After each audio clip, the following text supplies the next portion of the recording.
The lord. హల్లెలూయా. ప్రభునందు మిక్కిలి ప్రియమైన వారలారా, పరిశుద్ధాత్మ కార్యములు అని మా ప్రోగ్రామ్ను మరి తప్పకుండా వీక్షిస్తున్న ప్రియులారా, అలాగే ప్రార్థనా ఛానల్ని క్రమం తప్పకుండా వీక్షిస్తున్న ప్రియమైన వారలారా, ప్రభువైన యేసుక్రీస్తు శక్తిగల నామంలో మీ అందరికీ నా హృదయపూర్వక వందనాలు. ఈనాడు మరి పరిశుద్ధాత్మను గురించిన పరిశుద్ధాత్మ దేవుడు సంఘానికి అనుగ్రహించే అనేకమైన ఆత్మవరాల గురించి మనం తెలుసుకుంటున్నాం. ఇప్పటి వరకు దాదాపుగా 22 రకాలైన ఆత్మవరాల గురించి, శక్తి కార్యాల గురించి పరిశుద్ధాత్మ దేవుడు ఒక్కొక్క వ్యక్తికి ఇచ్చినప్పుడు ఆ వ్యక్తులు ఎలా వాడబడుతున్నారు అనేక విషయాలు మరి వాక్యానుసారంగా మనం తెలుసుకున్నాం. ఈ దినం మరి ప్రత్యేకంగా మరొక ప్రత్యేకమైన ఆత్మవరం, ఒక మరుగైన ఆత్మవరం, ఇది ఆత్మవరమా అని నమ్మడానికి వీలుగా కూడా ఉండొచ్చు. హల్లెలూయా. కనుక ఈ దినం మరి 23వ ఆత్మవరంగా మరి బ్రహ్మచర్యము, సెలిబసీ అనే ఆ వరం గురించి తెలుసుకుందాం. ఈ వరం గురించి ప్రత్యేకంగా ఒక 3-4 విషయాలు తెలుసుకుందాం. చూడండి, ఈ దినం బ్రహ్మచర్యము అంటే ఏంటి, అలాగే ఈ బ్రహ్మచర్యము అనేది నిజంగా ఆత్మవరమా, మూడవదిగా మరి దేవుడు కొంతమందికి ఎన్నుకొని ఈ వరాన్ని ఎందుకు ఇస్తున్నాడు, కొంతమందిని దేవుడు బ్రహ్మచర్యం చేయమని ఎందుకు పిలుస్తున్నాడు అనే విషయం తెలుసుకుందాం. అలాగే మరి ఈ వరం పొందిన వారు మరి బైబిల్లో ఎవరెవరు ఉంటున్నారు అనే విషయం కూడా తెలుసుకుందాం. మరి 5వదిగా చూడండి, ఈ వరం పొందిన వారికి కలిగిన మేలులేంటి, వారికి కలిగే ఆశీర్వాదాలు ఏంటి, అలాగే మనం ఈ వరం పొందిన వారి నుంచి మనం ఏం నేర్చుకోవాలా అనే విషయాలు మరి ఈ ప్రసంగంలో మనం తెలుసుకోబోతున్నాం. దయచేసి మొట్టమొదటిగా చిన్న ప్రార్థన చేసుకుని దేవుని వాక్య భాగాన్ని లోతుగా సవివరంగా తెలుసుకుందాం. స్తోత్రం స్తోత్రం స్తోత్రం. పరిశుద్ధ ప్రభువా మీకు స్తోత్రం తండ్రి, రాజులకు రాజా స్తోత్రం నాయన, మహోన్నతుడ మహిమాన్వితుడ మహాగణుడ స్తోత్రం తండ్రి. ఇదిగో నాయన, ఈ దినం ప్రభా బ్రహ్మచర్యము అనే ఆత్మవరం గురించి ప్రభా మేము చదువుకుంటుండగా, నేర్చుకుంటుండగా మాతో అనేక విషయాలు తెలియజేయండి నాయన తండ్రి. అయ్యా స్తోత్రం ప్రభా తండ్రి.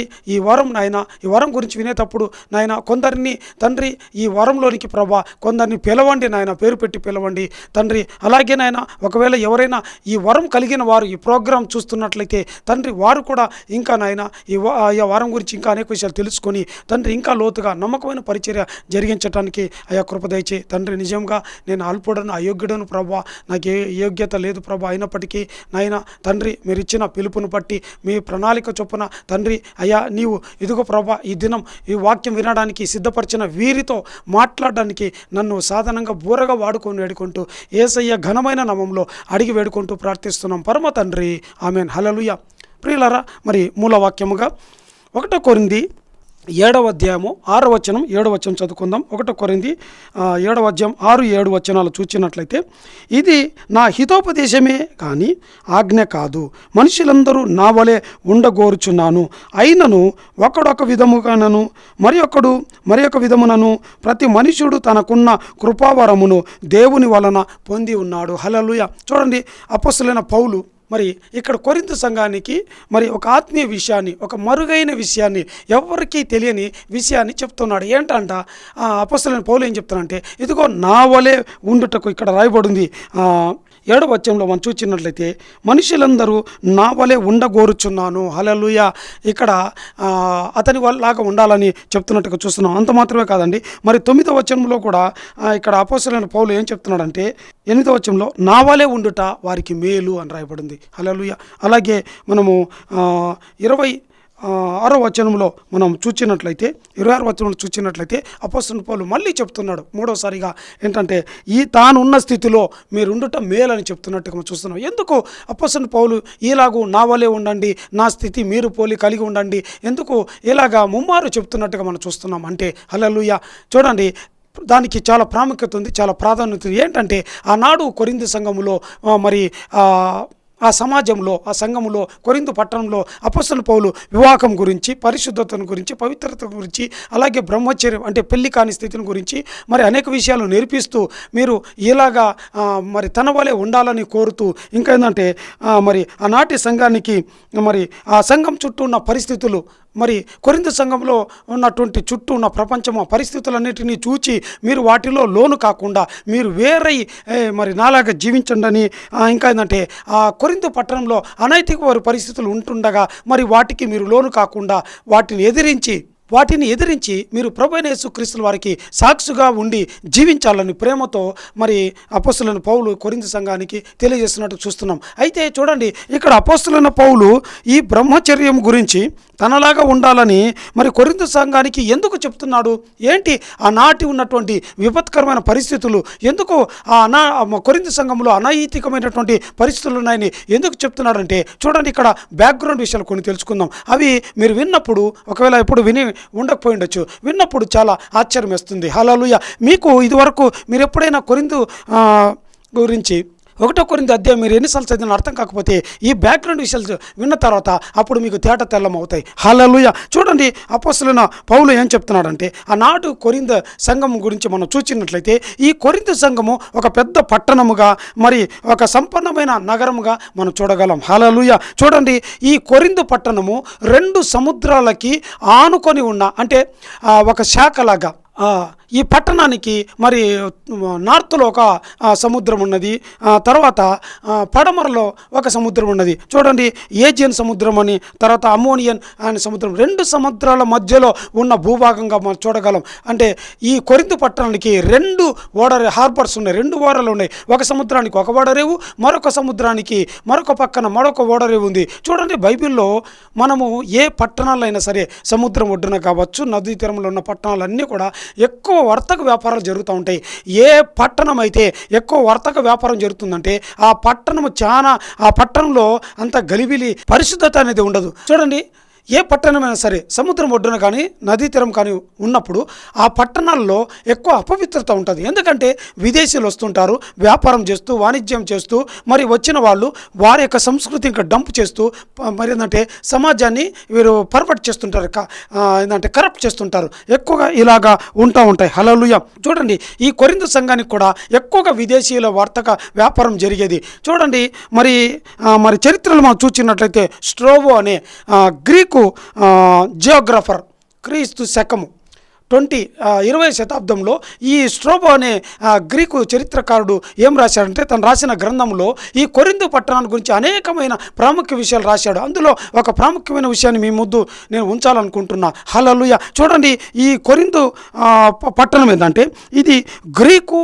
రోమన్ల యొక్క వారి యొక్క ప్రధానమైన, వారికి ఉన్న అనేకమైన పట్టణాల్లో ఇది ఒక పట్టణం, ప్రధానమైన నగరం. చూడండి, ఈ పట్టణం ఒక ధనికమైన పట్టణం, ఇంకా ప్రభావవంతమైన, అంటే ఒక శక్తికి పవర్ఫుల్ పట్టణముగా, మెట్రోపాలిటన్ సిటీగా ఆనాడు మనం చూడగలం. హల్లెలూయా. చూడండి, ఈ స్ట్రోబో అనే చరిత్రకారుడు ఏం రాస్తాడంటే, మరి తన పుస్తకంలో ఈ కొరింథీ పట్టణంలో ఆఫ్రోడైట్ అనే ఒక దేవాలయం ఉందంట. హల్లెలూయా. చూడండి, ఈ కొరింథీ పట్టణంలో ఉన్నటువంటి కొండల మీద, పర్వతాల మీద, ఈ ఎత్తైన స్థలంలో ఈ దేవాలయం ఉన్నట్టుగా చూస్తున్నాం. ఈ దేవాలయంలో ఉన్న దేవత పేరుని వీనస్ అని కొంతమంది ఏంటంటే సముద్రపు నురగ నుంచి పుట్టిన దేవతగా మరి ఆ దేవాలయంలో ఉన్నట్టుగా మన దేవత పేరు స్పష్టంగా తెలియజేయనప్పటికీ అక్కడ ఒక దేవత సముద్రపు నురుగు నుంచి ఉద్భవించిన దేవతగా ఆ నామకరణం చేసినట్టుగా చూస్తున్నాం. చూడండి, ఈ ఆఫ్రోడైట్ అనే దేవాలయంలో దాదాపుగా 1000కి పైగా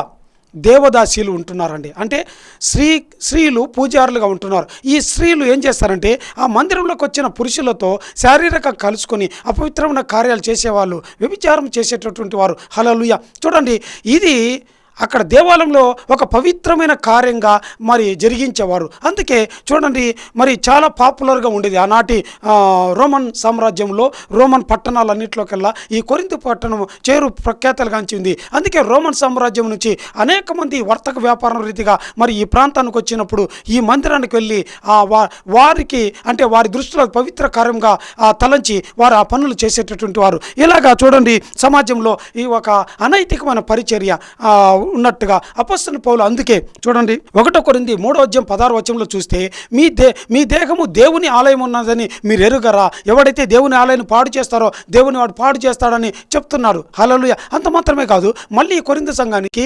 6:19 వచ్చేసరికి మళ్ళీ అపోస్తలుడైన పౌలు ఇదే మాటను మళ్ళీ చెప్తున్నాడు, మీ దేహము దేవుని ఆలయం ఉన్నదని మీరు ఎరుగరా. హల్లెలూయా. ఎందుకు ఇలాగ కొరింథీ సంఘంలో అనేక విషయాలు మరి పదే రిపీట్ చేయాల్సి వస్తుంది. చూడండి, అంత మాత్రమే కాదు, ఈ 6 6వ అధ్యాయము 12వ వచనంలో చూచినట్లయితే కొరింథీయులకు రాసిన పత్రిక 1 కొరింథీ 6వ అధ్యాయము మరి 9వ వచనంలో చూచినట్లయితే ఈ కొరింథీ సంఘానికి అపోస్తలుడైన పౌలు ఒక 10 లక్షణాలు చెప్తున్నాడు. చూడండి, ఈ 10 లక్షణాలు గలవారు పరలోక రాజ్యానికి వారసులు కానేరు, వీరు పరలోక రాజ్యానికి ఎత్తబడరు, వారికి ప్రవేశం లేదు. చూడండి, మనకు సాధారణంగా ప్రకటన గ్రంథము 21వ అధ్యాయము 8వ వచనంలో అక్కడ రాయబడి ఉంటుంది. ఏంటంటే పిరికి వారును, ఆసక్తులను, మాంత్రికులను, వ్యభిచారస్తులను, దొంగలను, నరాంతకులని 8 మంది లిస్టు బ్రాడ్గా రాయబడి ఉంది. హల్లెలూయా. కానీ మనకు అందరికీ తెలుసు. కానీ అపోస్తలుడైన పౌలు కొరింథీ సంఘానికి ప్రకటన 21:8లో ఒక మాట చెప్తున్నాడు బ్రాడ్గా. కానీ ఆ ఒక్క మాటని ఇక్కడ 4 రకాలుగా చెప్తున్నాడు. ఈ నలుగురు కూడా ఆ ప్రకటన 21:8లో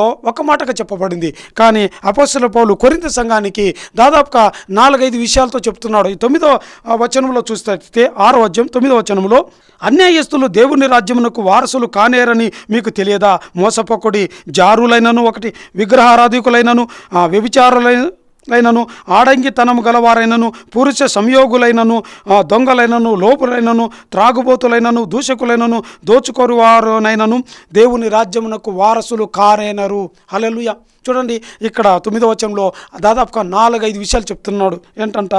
జారులు, వ్యభిచారులు, ఆడతంగి కలవారు, పురుష సంయోగులు. హల్లెలూయా. చూడండి, మరి దేవుడు మోషేతో చెప్తున్నాడు. మోషే ద్వితీయోపదేశకాండం 23వ అధ్యాయం 17వ వచనంలో ఇజ్రాయెల్లో ఏ కుమారులు కానీ స్త్రీలు వేశ్యలుగా ఉండకూడదని, పురుషులు మరి పురుషగామిలుగా ఉండకూడదని దేవుడు అక్కడే చెప్పాడు. ఇక్కడ చూస్తే ఇక్కడ ఈ ఆఫ్రోడైట్ అనే మందిరంలో చూస్తే స్త్రీలు అలాగా దేవుడు చెప్పిన మాటకి విరుద్ధంగా ఇక్కడ ఉంటున్నారు. అలాగే పురుషగామిలుగా ఉంటున్నారు. హల్లెలూయా. ఎక్కడ ఉంటున్నారు? బైబిల్లో చూస్తే ఏలి కుమారులు చేసే పని ఇదే. హల్లెలూయా. దేవుని మందిరంలోకి వచ్చినప్పుడు ఇక్కడ చూడండి, ఈ దేవాలయంలో 1000 మంది దేవదాధీశులు ఉంటున్నారు. పవిత్రమైన ఆచారంగా అక్కడ ఉంది. కానీ ఏలి కుమారులు దేవుని మందిరంకి వచ్చిన స్త్రీలతో అపవిత్ర కార్యాలు చేస్తున్నట్టుగా చేస్తున్నారు. దేవుడు ముందుగానే మోషేతో హెచ్చరించి ఉన్నాడు. ద్వితీయోపదేశకాండం 23వ అధ్యాయం 17వ వచనంలో. హల్లెలూయా. సరే, ఈ విధంగా ఈ కొరింథీ పట్టణంలో ఇలాంటి ఆచారం చాలా ప్రాచుర్యంలో ఉన్నట్టుగా మనం చూస్తున్నాం.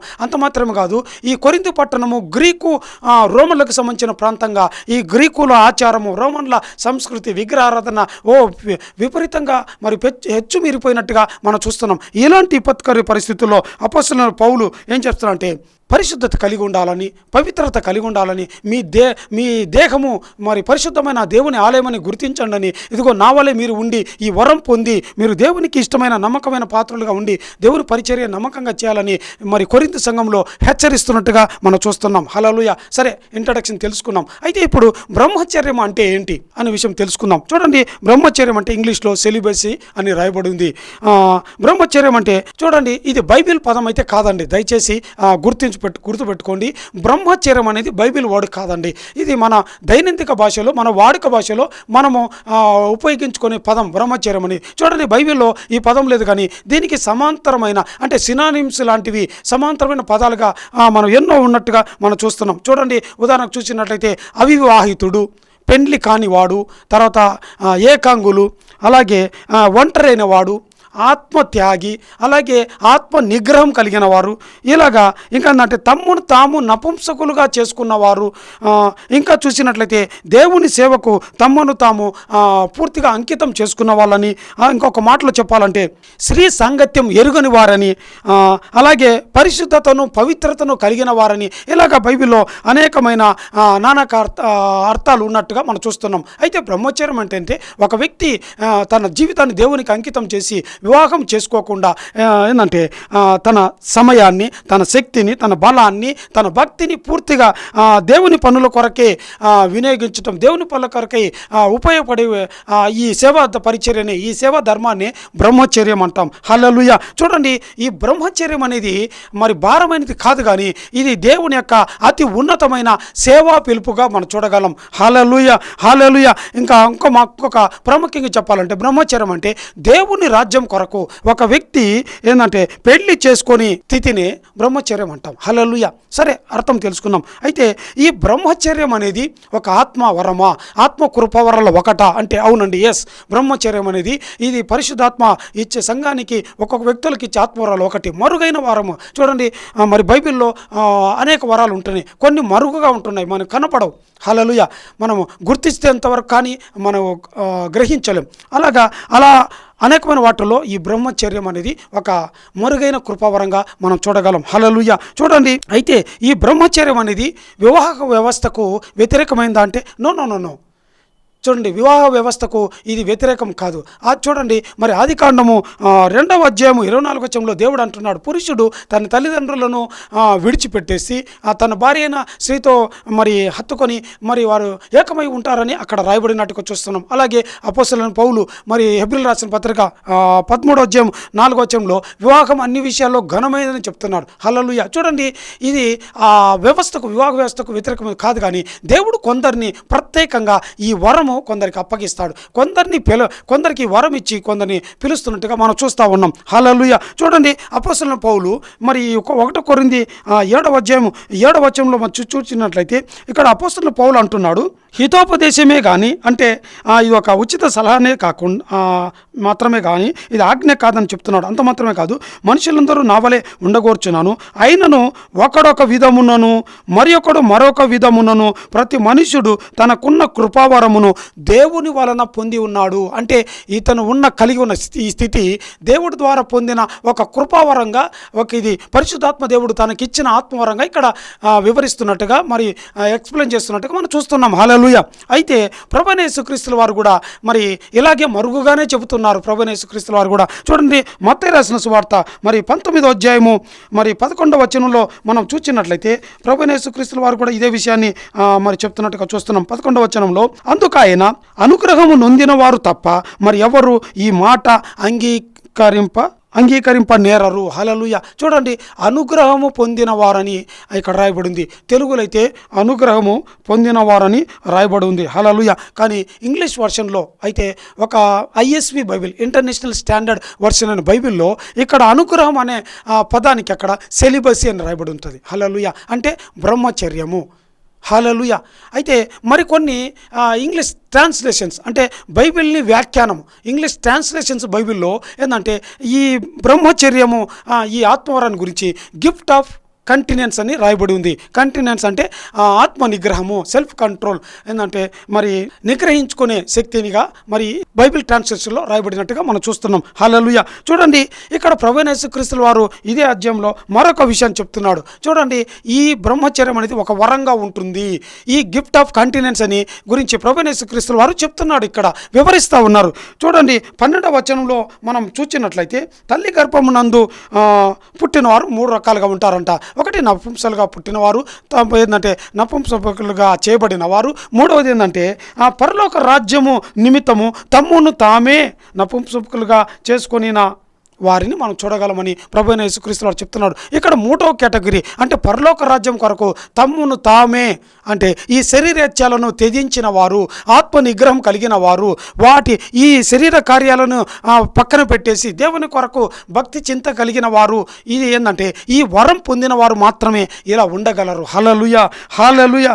కనుక చూడండి, గిఫ్ట్ ఆఫ్ కాంటినెన్స్ని సెల్ఫ్ కంట్రోల్ అంటాం. చూడండి, బైబిల్లో మరి ఆత్మ నిగ్రహం అని రాయబడి ఉంటుంది. ఇంకా కొన్ని చోట్ల అంటే స్వస్థ బుద్ధి అని రాయబడి ఉంది. చూడండి, చాలామంది అనుకుంటే స్వస్థత బుద్ధి అంటే స్త్రీలు స్వస్థత బుద్ధి కలిగి ఉండాలంటే స్వస్థత కొరకు చేసే ప్రార్థన అలాంటి శక్తి కలిగి ఉండాలనుకుంటారు. నో. స్వస్థత బుద్ధి అంటే స్వస్థత కొరకు చేసే ప్రార్థన కాదండి.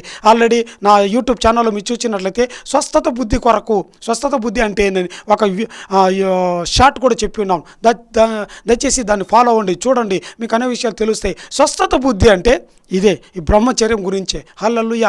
అంటే మన ఆత్మను నిగ్రహించుకునే శక్తి, శారీరక ఇచ్ఛలను వాటిని జయించే శక్తిని స్వస్థత బుద్ధి అంటాం. హల్లెలూయా. అయితే చూడండి, ఇక్కడ బ్రహ్మచర్యము ఒక ఆత్మవరం చెప్తున్నాం. బ్రహ్మచర్యం అన్నదానికంటే కూడా దానికంటే ఇంకా పవర్ఫుల్ మాట ఏంటంటే శాశ్వత బ్రహ్మచర్యముగా మనం చెప్పచ్చు.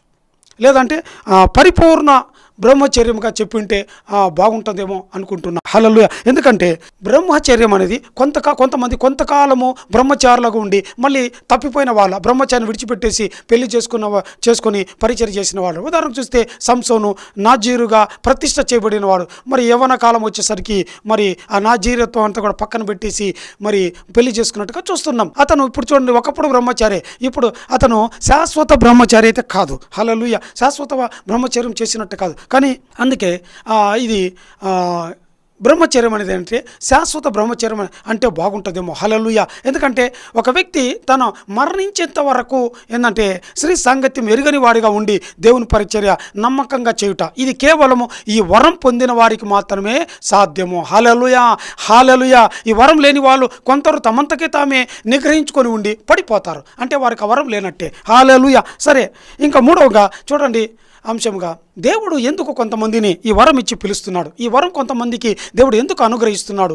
కొంతమందికి దేవుడు ఈ వరంతో అనుగ్రహించి ఎందుకు పిలుస్తున్నాడు అంటే చూడండి, బైబిల్లో చూసినట్లయితే దేవుడు ఎంతోమందిని ఈ వరంతో వారిని అలంకరించినట్టుగా ఈ బ్రహ్మచర్యంని దేవుడు ఆ వరం వారికి అనుగ్రహించి వారిని గొప్పగా వాడుకుంటున్నట్టుగా ఇలాంటి పరిచర్య సేవా పిలుపుకు పిలిచి వారిని ఉన్నతంగా వాడుకున్నట్టుగా బైబిల్లో మన పాత నిబంధనలో ఎంతోమందిని చూడగలం. ఉదాహరణకు చూసినట్లయితే పాత నిబంధనలు ఎంతోమంది ఉంటున్నారు.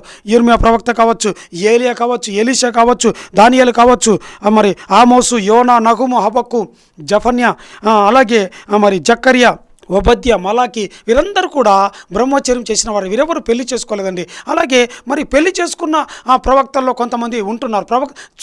సాధారణంగా చాలామంది పాత నిబంధనల ప్రవక్తలంతా కూడా మరి బ్రహ్మచర్యం చేసిన వారే అని అనుకుంటుంటారు పొరపాటున. నో, కొంతమంది పెళ్లి చేసుకొని పరిచర్య చేసిన వాళ్ళు ఉన్నారు. ఉదాహరణకు చూసినట్లయితే మోషే, మరి అలాగే యెషయా ప్రవక్త 8వ గ్రంథం 8వ అధ్యాయంలో చూసినట్లయితే దేవుడు మాషేరు షాలాల్ హజ్బోజ్ అనే ఆ పేరును పెద్ద పలకల మీద రాసి అది నీ కుమారుడికి పుట్టబోయే పేరు అని దేవుడు అక్కడ చెప్తున్నట్టుగా చూస్తున్నాం. యెషయా పెళ్లి చేసుకున్నాడు. అలాగే సమూయేలు పెళ్లి చేసుకున్నాడు. ఏజ్కేలు పెళ్లి చేసుకున్నాడు. తర్వాత కొంతకాలం తర్వాత ఇదిగో నీకు ఇష్టమైన నీకెంతో నచ్చిన దానిని, నీకు ఇష్టమైన దానిని నేను నీ ఇద్దరి నుంచి తొలగిస్తున్నాను, నీ భార్యను నేను తీసేసుకుంటున్నా ఆమెను అని దేవుడు హెచ్చరిస్తున్నట్టుగా తెలియజేస్తున్నట్టుగా మనం చూస్తున్నాం. ఈ విధంగా బైబిల్లో పెళ్లి చేసుకున్న వాళ్ళు కూడా ఉన్నారు. అయితే ఎక్కువ భాగము పెళ్లి చేసుకొని అంటే ఈ వరం కలిగి బ్రహ్మచర్యం అనే వరం కలిగి దేవుని పిలుపు పొందుకొని సేవ చేసిన వారి పరిచర్య ఎంతో ఉన్నతమైనదిగా మనం చూడగలం. హల్లెలూయా. అయితే చూడండి, ఇక్కడ అపొస్తలుడైన పౌలు 1 కొరింథీ 7వ అధ్యాయము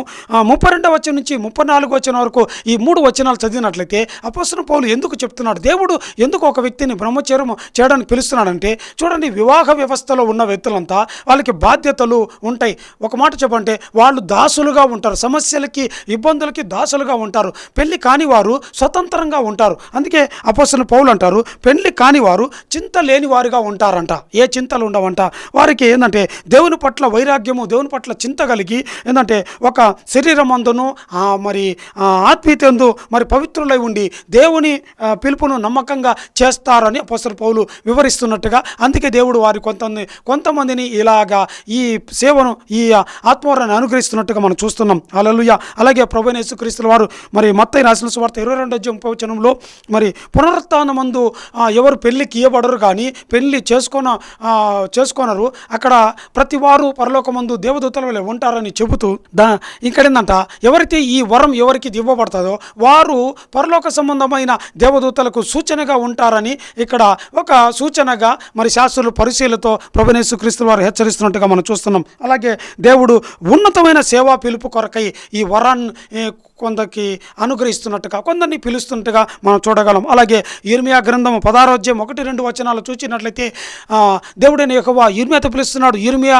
ఈ స్థలం ముందు నువ్వు వివాహం చేసుకోనకూడదు, పిల్లల్ని కనకూడదు, ఈ స్థలంలో వివాహం అనేది ఉండకూడదు అని చెప్తున్నాడు. ఎందుకంటే ఇదిగో ఈ స్థలములోనికి నేను అంటే బబులోను రాజు నెబుకద్నెజరు మీ మీదికి ఈ స్థలం మీదకి వచ్చి మరి దండయాత్ర చేసి అందరినీ బానిసలుగా పట్టుకొని ఏంటంటే కుటుంబాలు చెల్లాచెదరిపై నాశనం అయిపోతున్నాయి. మరి అంత మాత్రమే కాదు, ఇదిగో ఏంటంటే మరి ఈ పట్టణం మీదికి యూదా పట్టణం మీదకి మరి గొప్ప ఆపద, శోధన, ఇబ్బందులు, తీర్పతలు రాబోతున్నాయి. దానికి సూచనగా నీ వివాహం చేసుకోకుండా ఉండటమే అది ఒక ప్రవచనాత్మకమైన సందేశముగా ఉండాలని, వివాహం చేసుకోవద్దని దేవుడు అతని మరి పేరు పెట్టి పిలుస్తున్నట్టుగా మనం చూస్తున్నాం. ఈ వారం అతనికి అప్పగిస్తున్నట్టుగా మనం చూస్తున్నాం. హల్లెలూయా. అలాగే చూడండి, మరి యెషయా ప్రవక్త కూడా రాశారు ఈ బాప్తిసం యోహాను గురించి. అలాగే మత్తయి రాసిన సువార్త 3వ అధ్యాయం 3వ వచనంలో చూస్తే ఏంటంట, ప్రభు మార్గము సిద్ధపరచడానికి, ఇంకా ఏంటంటే దేవుని సేవను పరిచర్యను సరళం చేయడానికి ఎన్నుకోబడిన వాడు, పిలువబడిన వాడు ఈ బాప్తిసం ఇచ్చే యోహానని ముందు రాయబడింది. ఆ వ్యక్తి ఇతడే అని చెప్తున్నట్టుగా మనం చూస్తున్నాం. అంటే ఈ వరం పొందిన వాళ్ళు ప్రభు మార్గాన్ని సరళం చేస్తారు. ఏంటంటే దేవునికి నమ్మకమైన పరిచర్య, శక్తివంతమైన పరిచర్య జరిగిస్తారని అందుకొరకై ఈ వరం అప్పగిస్తున్నట్టుగా మనం చూస్తున్నాం. అలాగే రోమిలు రాసిన పత్రిక 8వ అధ్యాయం 26వ వచనంలో చూస్తే యేసయ్య సారూప్యం అంటే యేసేను పోలిన రూపం, అంటే ఫిజికల్గా కాదు, ఆత్మీయంగా ఆయన ప్రభువైన యేసుక్రీస్తు వారు కూడా ఒక శాశ్వతమైన బ్రహ్మచారిగా మనం చూడగలం. హల్లెలూయా. బ్రహ్మచర్యం చేసినట్టుగా మనం చూడగలం. అలాంటి సారూప్యం పొందుకుంటారని, దానికి నిదర్శనంగా ఉంటారని ఈ వరం కొందరికి అప్పగిస్తున్నట్టుగా మనం చూస్తున్నాం. హల్లెలూయా. అలాగే రోమీయులకు రాసిన పత్రిక 12వ అధ్యాయం 1వ వచనంలో చూసినట్లయితే అక్కడ అపొస్తలుడైన పౌలు రోమా సంఘానికి చెప్తున్నాడు ఏంటంటే, కాబట్టి సహోదరులారా, పరిశుద్ధమును దేవునికి అనుకూలమైన సజీవ యాగంగా మీ దేహములను అప్పగించుకునుండే. అంటే ఇదే ఈ బ్రహ్మచర్యమే. మీ దేహము దేవుని ఆలయం అయిన ఉన్నదని మీరు ఎరుగరా అని హెచ్చరిస్తున్నట్టుగా మనం చూడగలం. హల్లెలూయా. చూడండి, అలాగే చివరిగా ప్రకటన గ్రంథము 14వ అధ్యాయం 4వ వచనం చూసినట్లయితే దేవుడు కొంతమందిని మరి ఈ వరం ఎందుకు అప్పగిస్తా అంటే వారిని దేవుడు విలువ పెట్టి కొంటాడంట. ప్రథమ ఫలంగా కొని వారిని ఏంటంటే దేవుడు తన పరిచయలో వాడుకుంటాడంట. శ్రీ సంగతి ఎరుగని వారై వీరు ఏంటంట దేవుని యొక్క గొర్రెపిల్ల కొరకు ప్రథమ ఫలముగా మరి ఉండుటకై కొనబడిన వారంట. హల్లెలూయా. ఈ విధంగా దేవుడు కొందరిని కొంటున్నట్టుగా మనం చూస్తూ ఉన్నాం. హల్లెలూయా. సరే, కొన్ని విషయాలు తెలుసుకుందాం. అయితే ఈ వరం పొందిన వారు, ఈ పిలుపు పొందిన వారు, ఈ సేవా పరిచర్య, ఈ శాశ్వత బ్రహ్మచర్యం, పరిపూర్ణమైన బ్రహ్మచర్యం ఈ చేసే ఈ వరం కలిగిన వారు, వీరి పరిచర్యకు కలిగే ఆధిక్యతలు, మేలులు ఏంటంటే చూడండి, ప్రాముఖ్యమైన ఆశీర్వాదాలు ఉన్నాయి. సాధారణ వ్యక్తుల కంటే కూడా వీరికి ప్రముఖమైన ఆశీర్వాదాలు. మరి 2వ తిమోతి 4వ అధ్యాయం 8వ వచనంలో చూసినట్లయితే అపొస్తలుడైన పౌలు ఇదిగో నేను నీతి కిరీటం పొందుతాను అంటున్నాడు. నేనే కాదు, మరి ఎవరైతే ఈ దేవుని ప్రత్యక్షతను ఆపేక్షిస్తుంటారో, ఇలాగా ఉండాలని కోరుకుంటారో వారందరికీ నీతి కిరీటం దొరుకుతుందని చెప్తున్నాడు. అలాగే లూకా రాసిన సువార్త 18వ అధ్యాయం 30వ వచనంలో చూస్తే ఎవరైతే దేవుని రాజ్యము తన ఇంటినైనను, అన్నలైనను, తల్లిదండ్రులైన, అక్కలైనను మరి ఏదైతే పోగొట్టుకుంటారో, విడిచిపెడతారో వారికి ఇహమందు, ఈ లోకమందు ఏందంట ఎన్నో రెట్ల ఆశీర్వాదం వస్తాయి రాయబడిందంట. చూడండి, మార్కు రాసిన సువార్త 10వ అధ్యాయం 30వ వచనంలో 100 ఆశీర్వాదం పొందుకుంటారంట.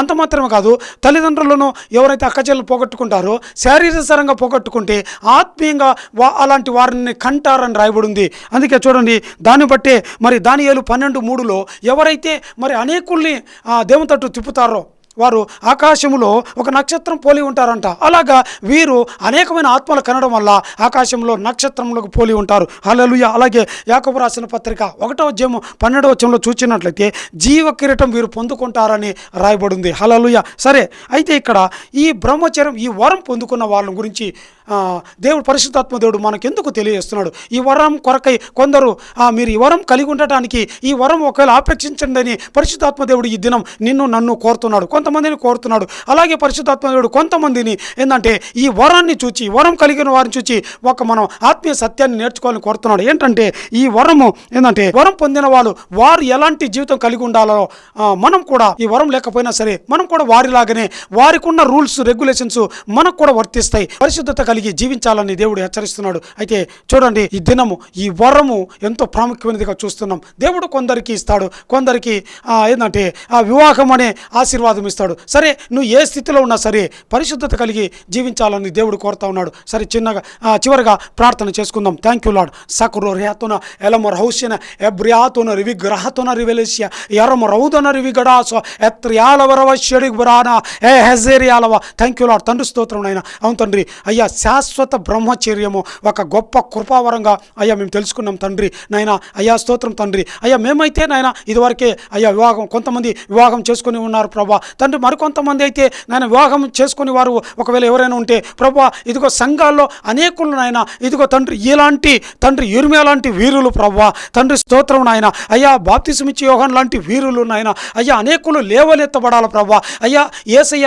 మీకు సారూప్యంగా అనేకులు కొంతమంది సంఘాల్లో లేవనెత్తబడాలి ప్రభా. అయ్యా కొందరిని నాయన ఈ వరం ఇచ్చి నాయన వాడుకోనండి నాయన తండ్రి స్తోత్రం తండ్రి. దేవా స్తోత్రం ప్రభా. అయ్యా ఈ వరం పొందిన వారు ఉన్నతమైన అయ్యా ఇదిగో తండ్రి అయ్యా స్తోత్రం ఆశీర్వాదాలకు పాత్రులుగా ప్రభా ఎంచబడిన వారిగా మేము చూస్తున్నాం తండ్రి. అయ్యా ప్రథమ ఫలంగా కొనబడిన వారిగా మేము తెలుసుకుంటున్నాం తండ్రి. దేవా స్తోత్రం తండ్రి. అయ్యా సంఘాల్లో అనేకుల్ని ఈ వరం ఇచ్చి వాడుకోనండి ప్రభా. అనేకుల్ని లేవనెత్తండి ప్రభా. అనేకులు అయ్యా యోగానులు కావాలా ప్రభా, యిర్మీయాలు కావాలా ప్రభా తండ్రి స్తోత్రం నాయన.